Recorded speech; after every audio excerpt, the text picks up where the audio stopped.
¿Qué tal todos ustedes? Tengan muy buenas noches. El día de hoy vamos a continuar con estos programas radiografías en medio de este periodo electoral que se ha abierto, que tiene hasta el 12 de julio la posibilidad de inscribirse para que usted, que nos viene escuchando, sea candidato presidencial, congresal, entre otros, ¿no? Hemos tenido algunos comentarios por nuestro programa anterior porque hemos sido aparentemente muy duros con el candidato de un sector de la izquierda que se agrupa alrededor de Ahora Nación, el espacio político que viene teniendo López Chau y que está desesperado por inscribirse. Hoy vamos a tocar a otro de los candidatos que ha estado muy cercano a López Chau, que el propio López Chau dijo que si ganaba él, el país iba a cambiar, ¿no? Que es Carlos Añaños. Y para esto estamos con Ricardo. Ricardo, ¿qué tal? ¿Cómo está? Muy buenas noches.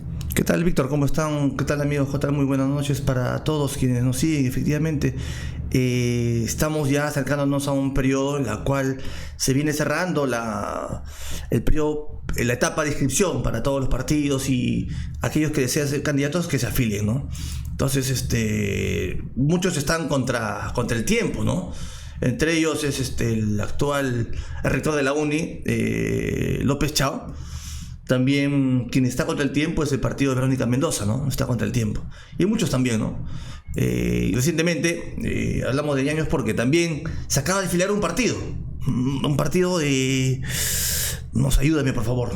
Perú Moderno se llama. Moderno, sí. Perú Moderno se acaba de afiliar un partido que tiene ideas de todo un poco, es una ensalada, los que pueden revisen su página web, pero la intención nuestra en este programa y un poco con Ricardo es comentar desde la izquierda por qué gente como López Chau, que supuestamente es el candidato para cambiar las cosas, se acerca a Carlos Añaño, por qué Flor Pablo dice que hay que aliarse a esta aristocracia buena y por qué un conjunto de actores de izquierda o que se reivindican de izquierda buscan siempre al empresario bueno, al empresario nacional, al burgués nacional. Por eso el título de hoy es El mito de la burguesía plebeya y colocamos entre pregunta un concepto que suele ser utilizado en las organizaciones de tendencia maoísta, que es la nueva república.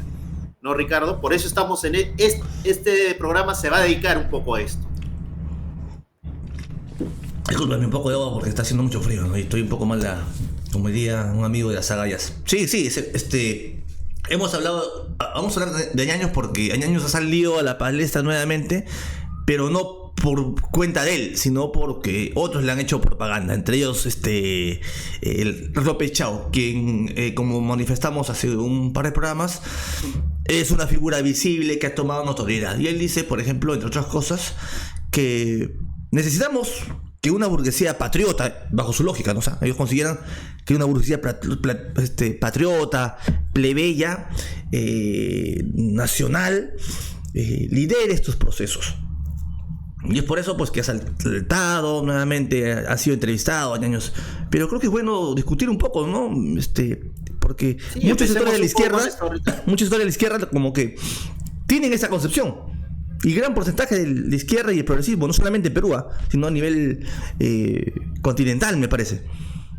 Sí, empecemos un poco, Ricardo, con esto. La radiografía de Carlos Añaños, el mito de la burguesía plebeya. Empecemos con esto. Acá estamos citando a Miguel Urrego, un texto que ustedes lo pueden ubicar en Google Scholar. ¿Urrego de dónde es, perdón? ¿Ah? ¿De dónde es Urrego?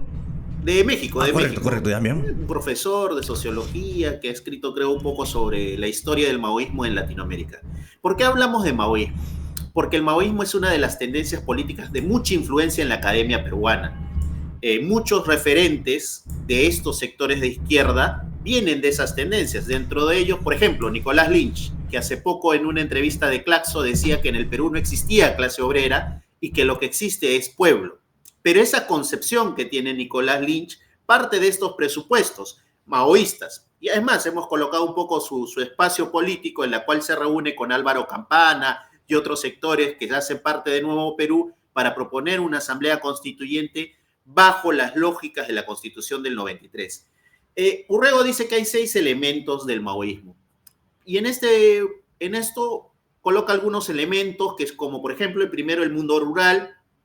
El segundo, que es importante para este programa, es el tema de la burguesía nacional, hacer un gobierno incorporando a la burguesía nacional, ¿no? Creo que, Ricardo, ahí tú en las previas me comentabas un poco de la bandera china que remarcaba esto de la burguesía nacional. Bueno, como tú sabrás, la bandera china tiene pues sus 4 estrellas, ¿no?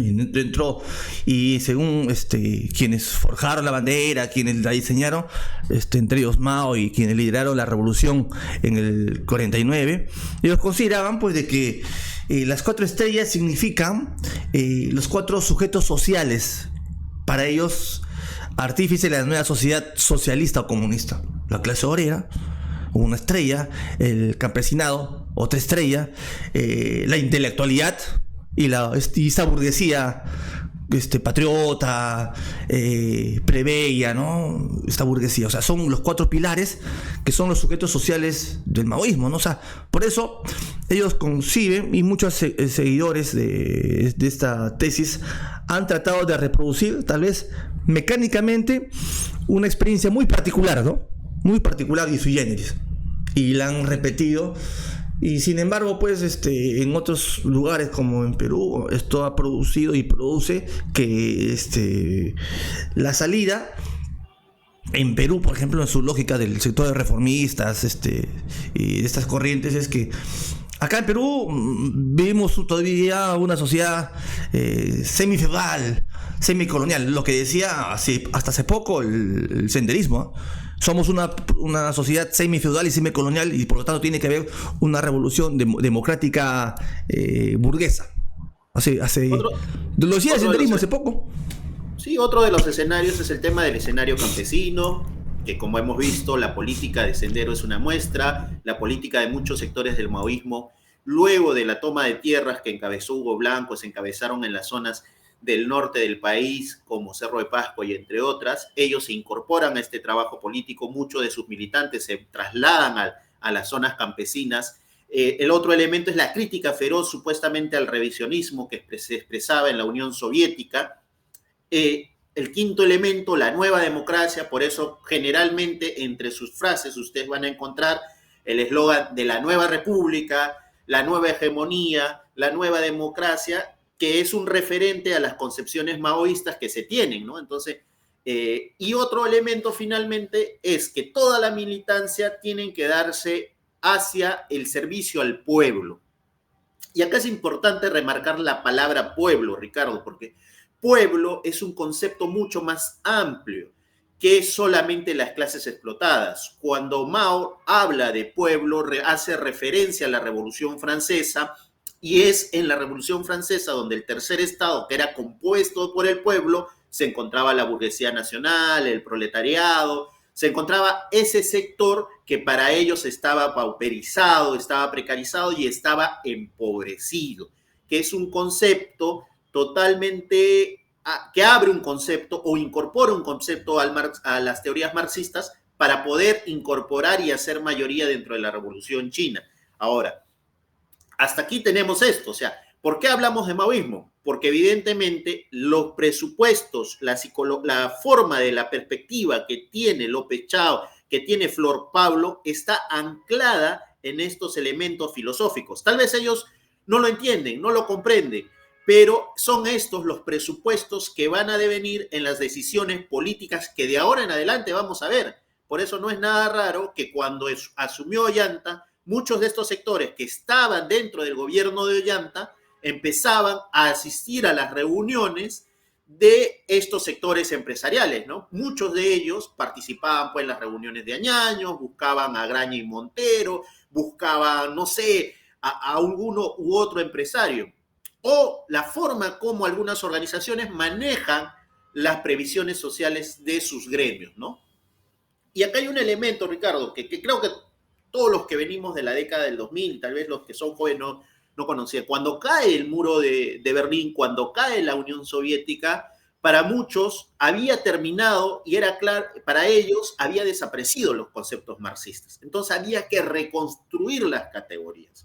Y dentro de esa reconstrucción de categorías, el entorno que estaba alrededor del Foro de Sao Paulo, el entorno académico que estaba alrededor de Claxo... El Foro de Sao Paulo se constituye en el 94, creo, ¿no? Claro, sí, o sea, como alternativa a esto, ¿no? Entonces, buscan desarrollar nuevas categorías para poder hacer las transformaciones, porque incluso llegan a decir, como lo dice Nicolás Lynch en este espacio de Claxo, que la clase obrera no existe. Lo que existe es la condición de pueblo. Entonces empiezan a buscar, a teorizar, dentro de ellos algunos como Álvaro García Linera, que fue el vicepresidente de Evo Morales, quienes empiezan a hablar de la condición plebeya. Entonces, Ricardo, hasta acá podemos decir que sí, el término plebeyo lo vamos a encontrar en diferentes discursos que ellos van teniendo, ¿no? Inclusive tal vez no con ese término, pero sí con expresiones sinónimas o similares, ¿no? También, sí. Porque a veces no lo hemos puesto porque es un poco más entendible. Claro, ¿no? Y aparte es el término que sus intelectuales utilizan. Claro, ahora... Cuando nosotros decimos sus intelectuales nos referimos a Álvaro García Linera, bueno, últimamente la ex... inclusive, ¿no? También acá hay alguien de manera similar que es Atilio Borón, ¿no? En alguna ocasión ha dicho que necesitamos una burguesía nacional antiimperialista. Pero quiero, tal vez antes de irme el caso, por ejemplo, una de las tesis maoístas importantes, ¿no? Es el tema de la contradicción. Y ellos dicen, ¿no?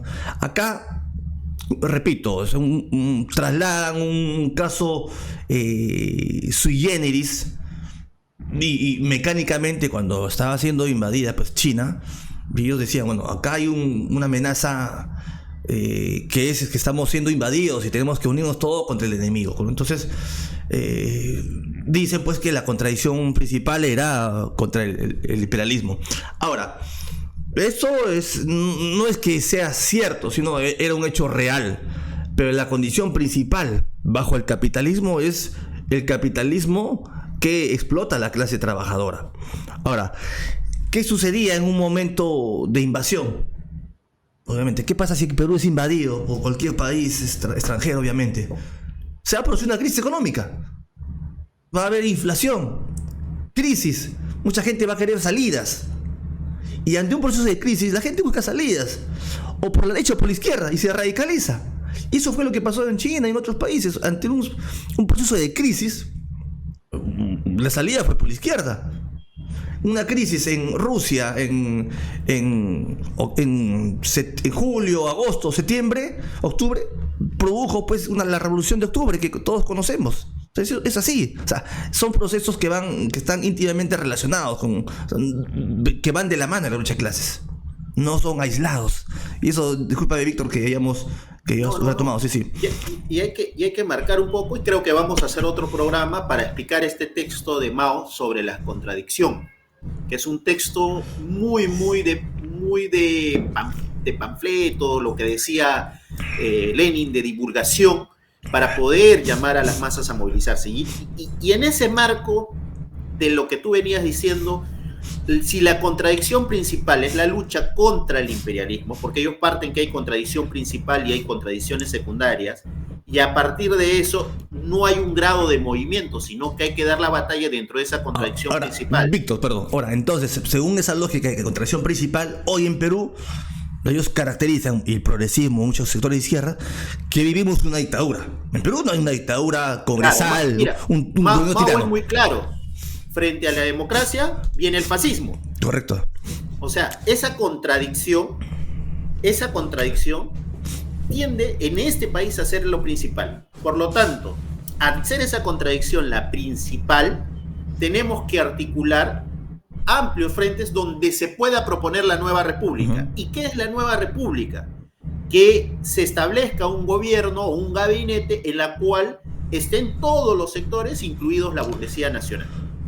Claro. Esté el empresariado nacional, que no sé si a los que nos escuchan les trae sonido a lo que viene constantemente expresando López Chao, a lo que han venido expresando otros candidatos. Entonces, ese es el presupuesto. Y acá vamos a eso, ¿no? Porque, por ejemplo, estas semanas, que es de la locura electoral, Flor Pablo dijo ayer en un programa virtual de radio también, hay que aliarse con la aristocracia honesta, dijo Flor Pablo. ¿Quién es Flor Pablo? Congresista de la República, que votó a favor del golpe de Estado a Castillo, militante de lo justo, hace poco que se alió con Marisol Perestello, que viene del Partido Popular Cristiano, y ahora articula en Primero la Gente. Otro que expresó algo parecido fue López Chao, candidato de Ahora Nació, esperanza de un sector de la izquierda, quien dijo, si Añaños gana, nos salvamos de esta posilga que tenemos.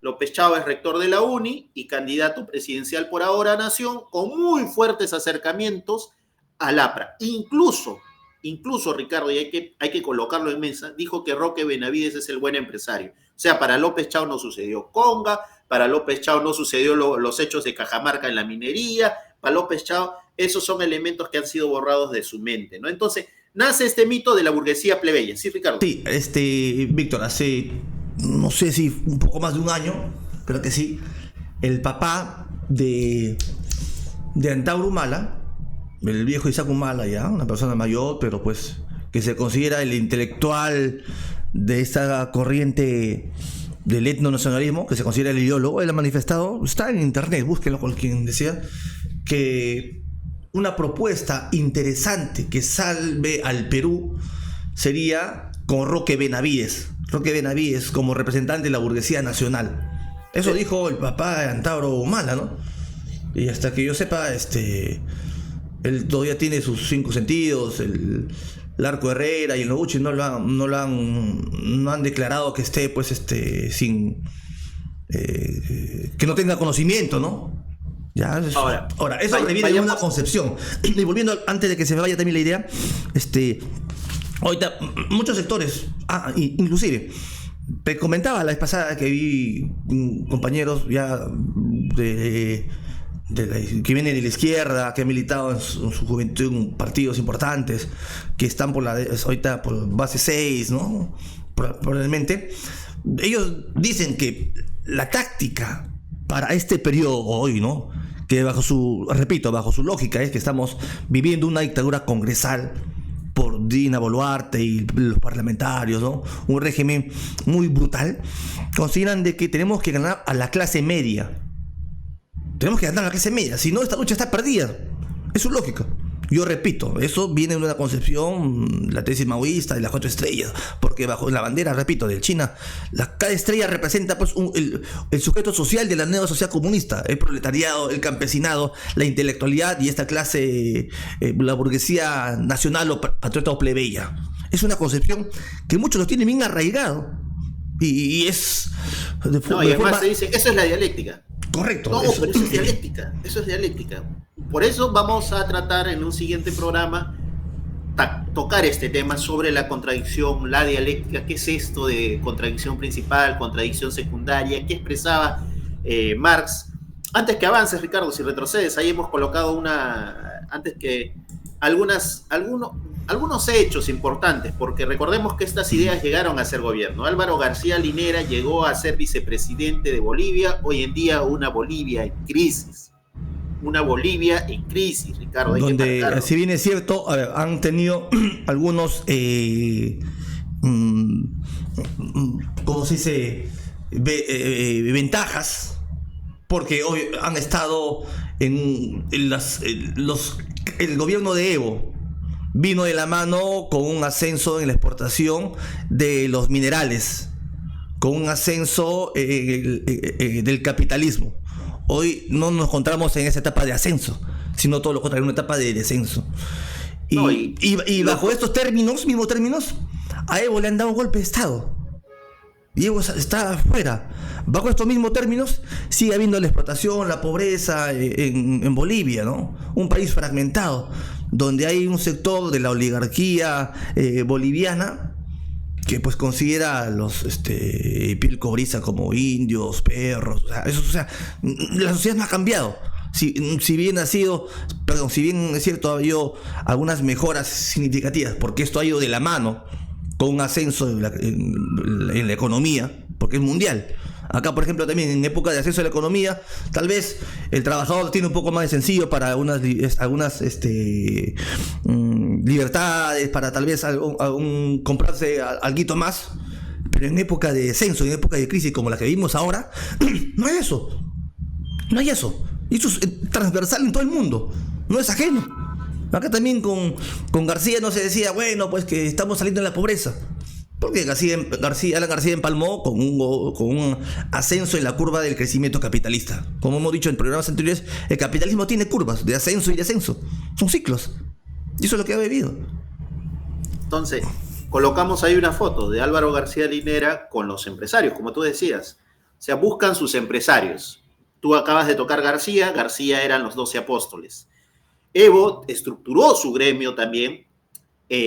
Chávez estructuró su gremio que se llamaba Empreven.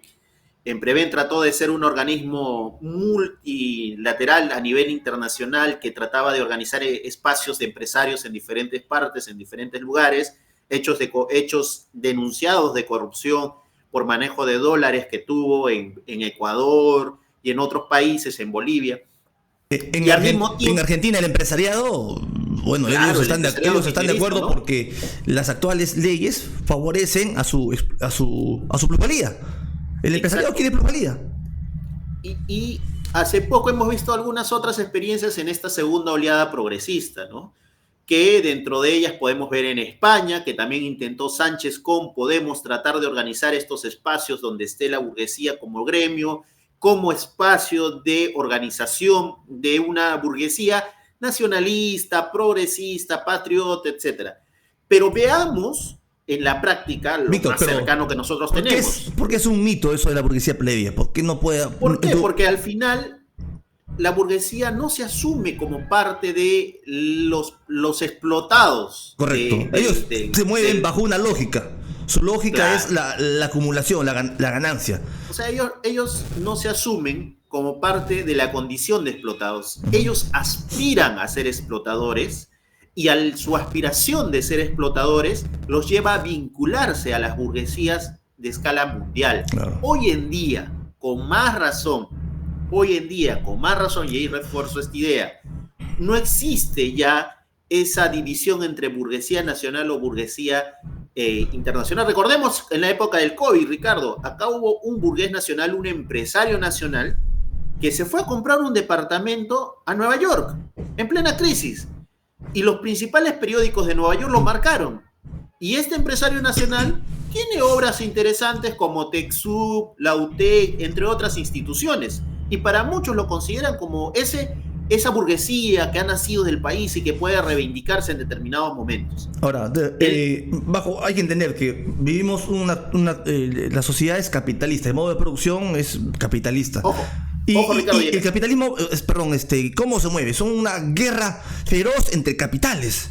Entre la pequeña burguesía, las pequeñas burguesías plebeyas pelean con otras cientos o miles de pequeñas burguesías plebeyas y quieren sobresalir. Y es así, y el grande se come el más pequeño y así es una cadena. Por lo tanto, ¿y esto de qué vive? De la explotación, de la plusvalía. La plusvalía, pues, de una persona como tú, como yo, de un Quispe, de un Mamani, de un Flores, de cualquiera. Aquellos que venden su fuerza de trabajo son explotados por estas burguesías nacionales, plebeyas. Y bajo la lógica de la burguesía, ellos viven, ¿cómo? Pues viven de esto, ¿no? De la plusvalía. Y no es una cuestión de moral. Para ellos es una cuestión de supervivencia. Si no lo hacen, pierden. Y pierden todo su interés, su ganancia. Todo lo que han invertido. Entonces, para no perder, tienen que competir. Y tienen que explotar, tienen que avasallar.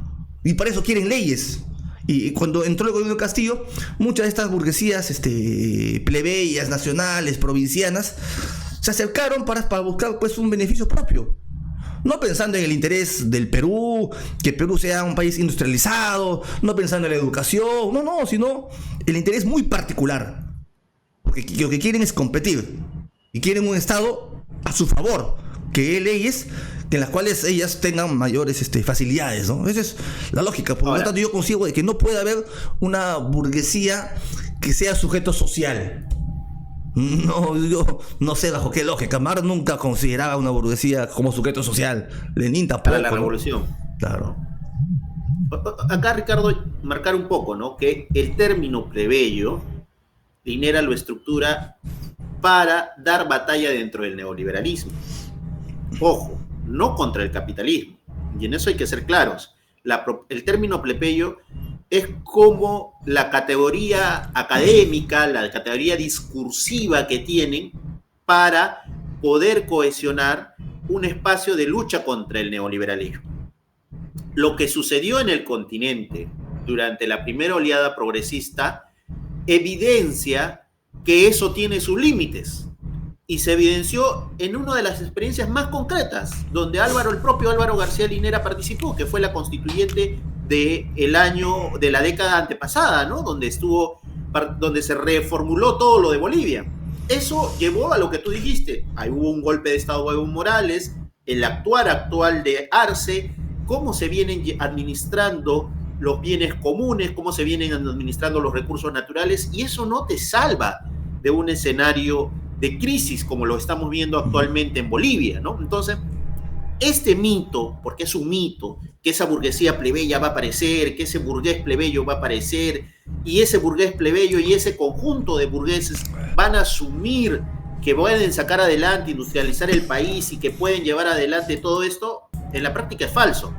Y hay trabajos sociológicos, Ricardo, en cantidad. El último trabajo es el que la vez pasada comentábamos comentaba con mucho malestar mi persona, que no lo había leído López Chao, a pesar de que en el entorno hay muchos amigos de Paco Durán, de Francisco Durán, que es Los 12 Apóstoles, donde explica cómo estas burguesías provincianas terminan explotando con mayor fuerza, el caso Top y Top, entre otros, ¿no? Entonces, estos procesos que se llamaban de la condición plebeya y otros, terminan estructurando esto, pero eso no termina de aliviar los problemas que tiene la propia sociedad capitalista, ¿no? Entonces podemos avanzar con la siguiente, Ricardo, creo. ¿Y dónde nace el mito, no? ¿Dónde nace este mito de los añaños? Porque es un mito. Porque ¿qué es lo que te han vendido? No sé si alguna vez has escuchado la historia de los añaños. ¿Cómo es esta historia de que aparecen los añaños, ¿no? Unos ayacuchanos, pobres, ¿no? No sé si alguna vez lo has escuchado, Ricardo.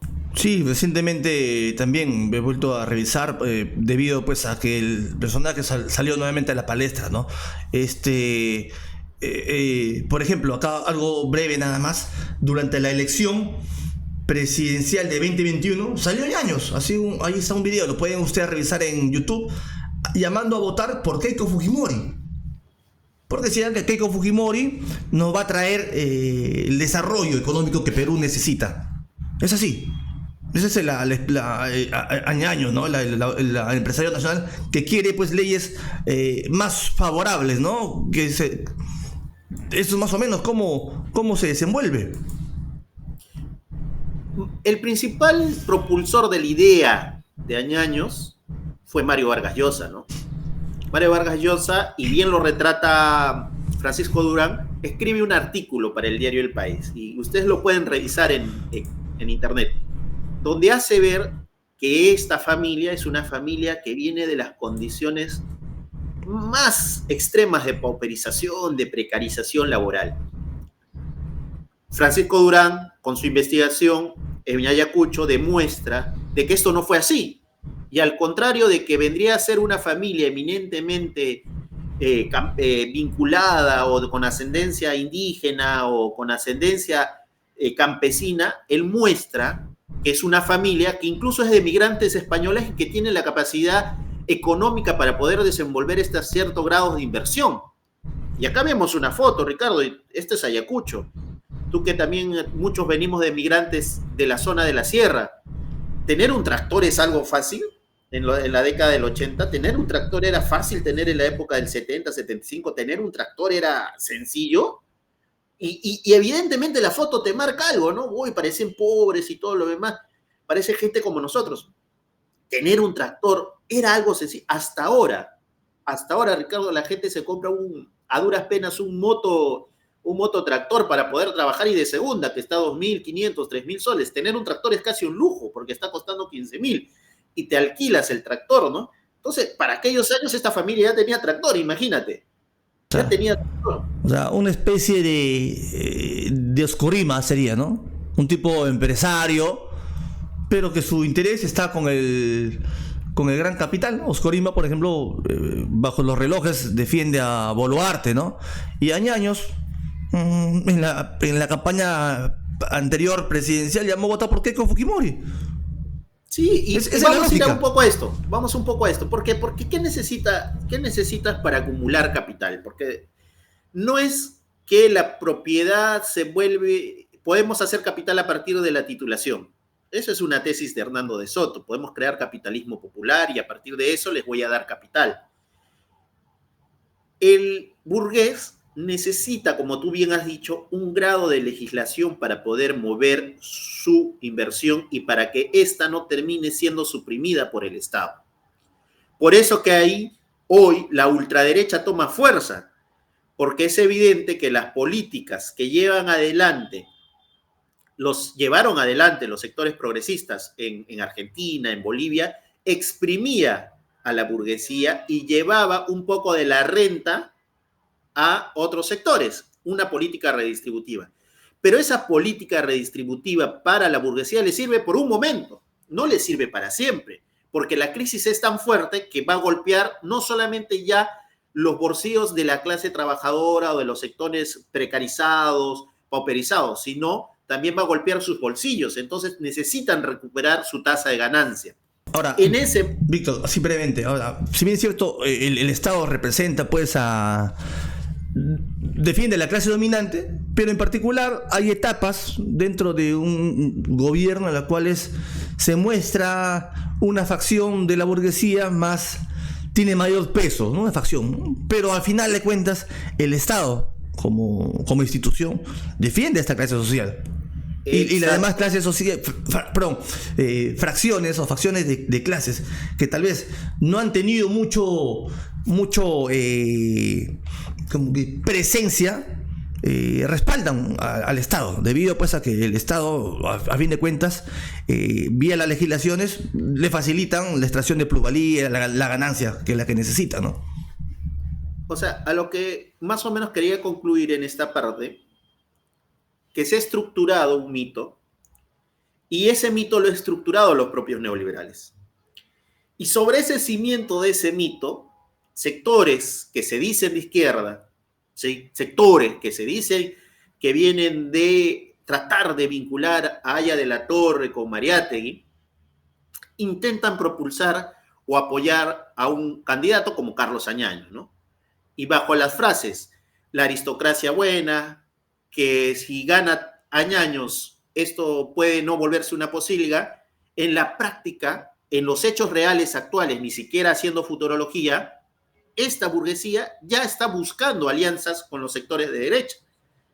Y podemos pasar a la siguiente diapositiva. Además, es la propia burguesía, es esta propia burguesía que está estimulada por los mitos que va creando, la subjetividad que va creando sectores como Mario Vargas Llosa, y es por eso importante, Ricardo, lo que tú decías, que hay condiciones subjetivas donde se ponen por delante la moral, los valores, etc. Si uno escucha el discurso de Milei,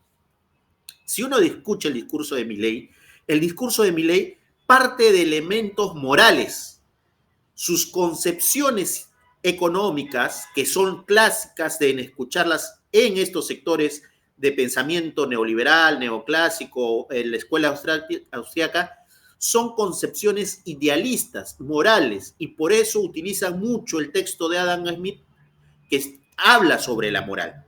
Entonces él dice que la burguesía o el empresariado es bueno porque es un benefactor, porque tiene que desarrollar productos para el mercado y el mercado se va a llenar de productos que puedan satisfacer necesidades y por lo tanto es un benefactor. Pero estos benefactores, y él no ve el elemento concreto, el elemento real, el elemento material, estos benefactores necesitan explotar para poder conseguir tasa de ganancia, para poder conseguir ganancias. Y para esto llega un momento en el cual tienen que imbrincarse con el poder.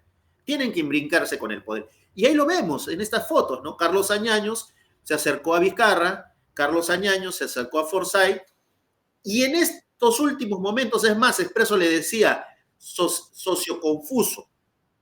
En ese escenario, hemos visto cómo estos días, a últimas horas, Carlos Añaños, de ser el candidato de López Chao, ha pasado ya a hablar de que quiere abrir una alianza con Keiko, que es prematuro todavía hablar, de que hasta López Aliaga quiere hacer una alianza con Carlos Añaños. ¿Y tú qué crees, Ricardo?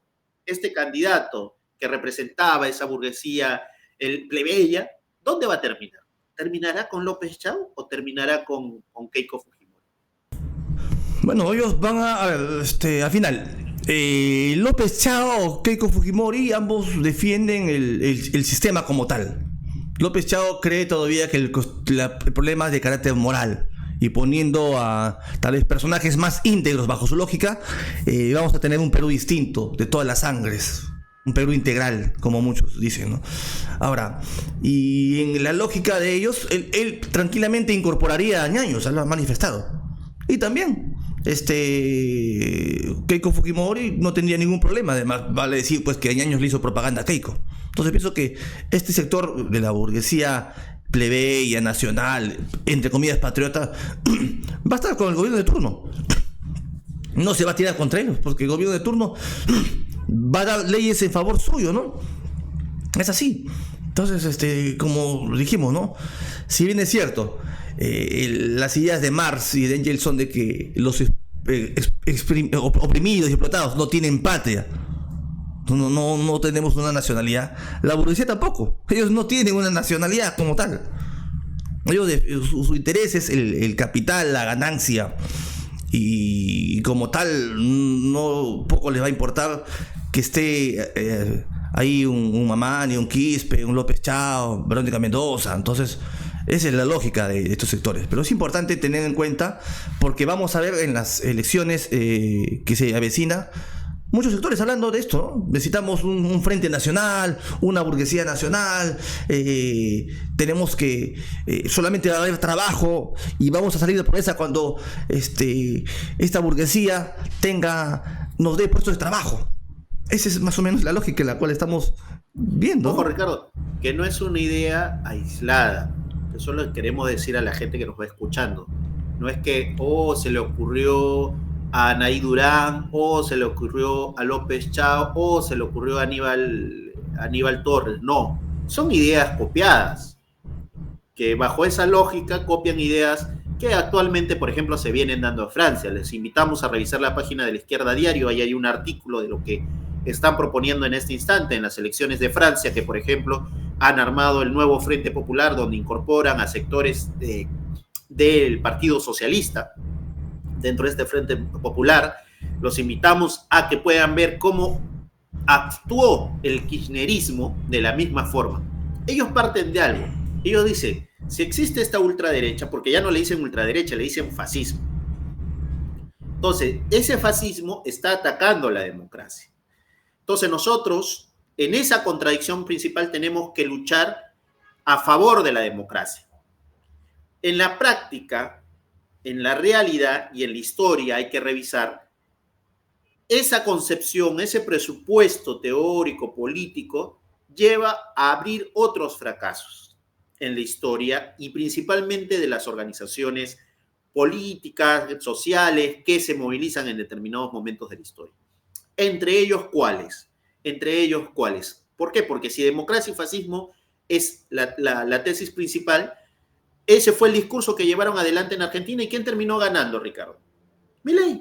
Ahora, una cuestión muy breve, Víctor. Así como para ir de un primer piso de una casa a un segundo piso, hay diversos escalones, ¿no?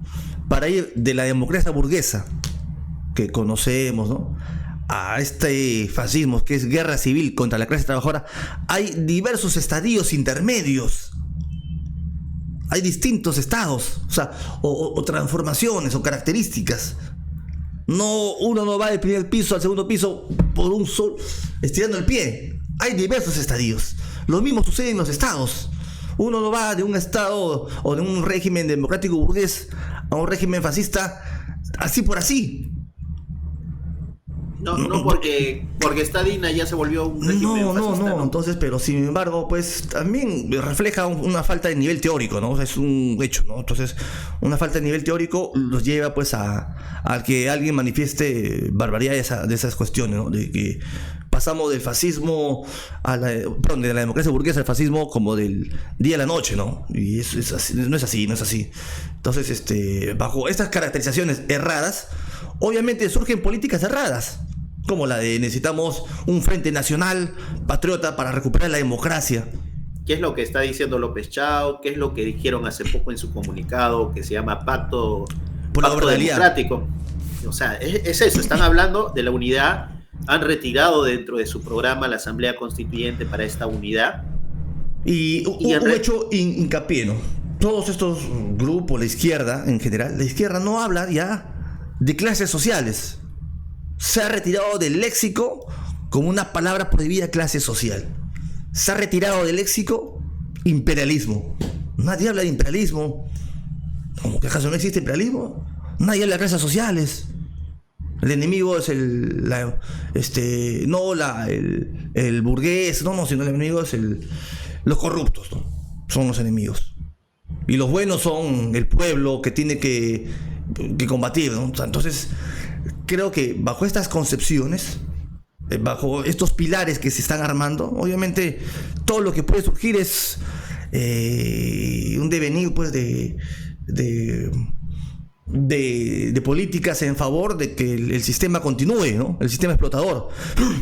Y sin denuncia al problema de fondo y el capitalismo, que es la contradicción principal, como la que decía Marx, que es la de proletarios y burgueses, que está en los títulos del Manifiesto Comunista, ¿no? Esa es la contradicción principal. Perdón, Víctor. Sí, Ricardo.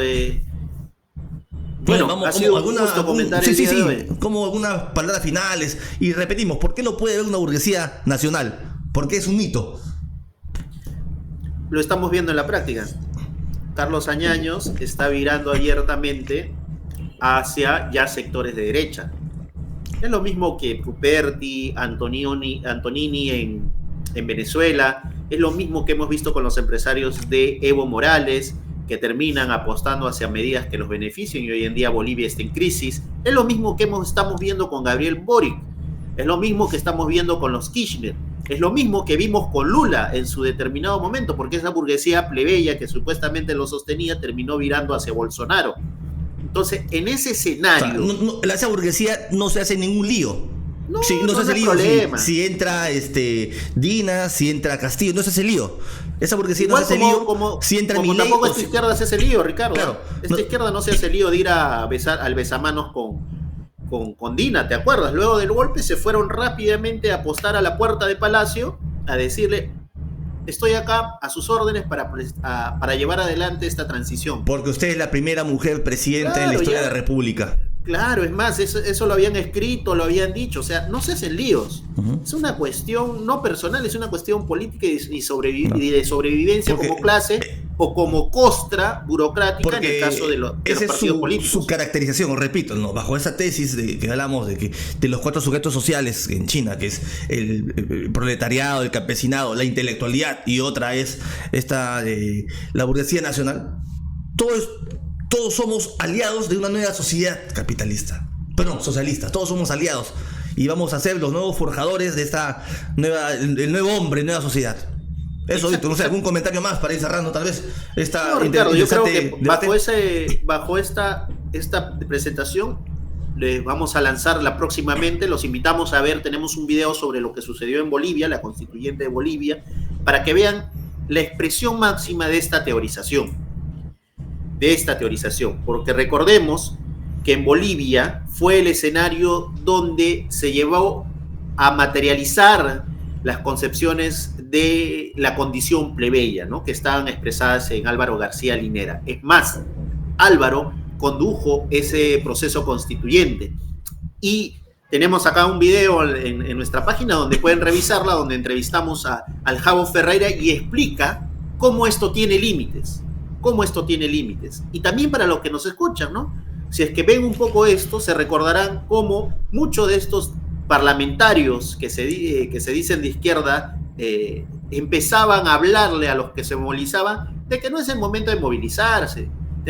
Podemos hacerlo por la vía parlamentaria, que podemos hacer caer a Dina por la vía parlamentaria. Vuelvan a sus pueblos, vuelvan a sus tierras, que no es necesario. Vamos a presentar varias mociones en el Congreso para poder destituir a Dina. Ya han pasado, Ricardo, cerca de 2 años y hasta ahora Dina Boluarte no ha caído bajo ese método. En ese solo hecho podemos observar que la concepción que tienen estos sectores, su método de análisis, su caracterización, termina en políticas cerradas. Ahora, ¿cómo avanzar a construir algo nuevo, Ricardo? Empezar a debatir, empezar a discutir, a revisar, entender las derrotas que han habido y por qué estas derrotas se han dado. Porque otra vuelta van a salir con sus métodos de establecer su equipo técnico. Ya nos han comentado por ahí, ya nos han chismoseado por ahí que los días sábados vienen articulando el nuevo plan de gobierno para la próxima candidatura del progresismo, que son los mismos de siempre, evidentemente, que se quieren agarrar del Estado burgués para poder entrar a cualquier candidato y poder negociar un puesto de trabajo. Ya nos han comentado, ya nos han dicho también que ya muchos están desesperados por crear un espacio de unidad, un partido, como en su momento fue el Partido Nacionalista, como en su momento fue el Frente Amplio, Tierra y Libertad de Marco Arana, como fue Juntos por el Perú. Ya están buscando de forma desesperada dónde va a ser la casa que los cobije para el proceso electoral del 2026. Y una vez más, Ricardo, el malestar que está en la calle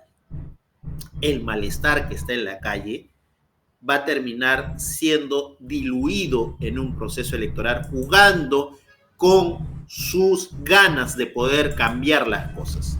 Y ahí vamos, las cosas no se cambian por medio de leyes, las cosas se cambian por medio de organización y movilización, por medio de la propia autoorganización y autogestión de las crisis, de los procesos que se vienen dando en diferentes instancias de nuestro país y del mundo, ¿no? O sea, nosotros no partimos del hecho de que llegando a ser una asamblea constituyente ya se solucionó todos los problemas. Es el punto de partida para observar las cosas, pero tampoco una asamblea constituyente como la que propone, no sé, el abogado de Castillo, que es Aníbal Torres, como propone Bermejo, como propone Verónica Mendoza, va a ser la panacea, sino, como hemos visto en la experiencia de Bolivia, terminan siendo un fracaso lapidario y terminan en crisis, como lo está viviendo actualmente Bolivia. Bien, Víctor, muchas gracias por el día de hoy haber dialogado, conversado un poco sobre esta situación, ¿no? De el mito de la burguesía plebeya, ¿no? Creo que es importante, estoy seguro que el tiempo no da para, es muy corto, pero estamos convencidos de que más adelante vamos a seguir abordando este tema y los más que vienen, ¿no? en la coyuntura política, fiel a nuestro estilo, ¿no? Muchas gracias, Víctor, nos estamos viendo. Listo, Ricardo. Hasta luego. Ya. Muchas gracias.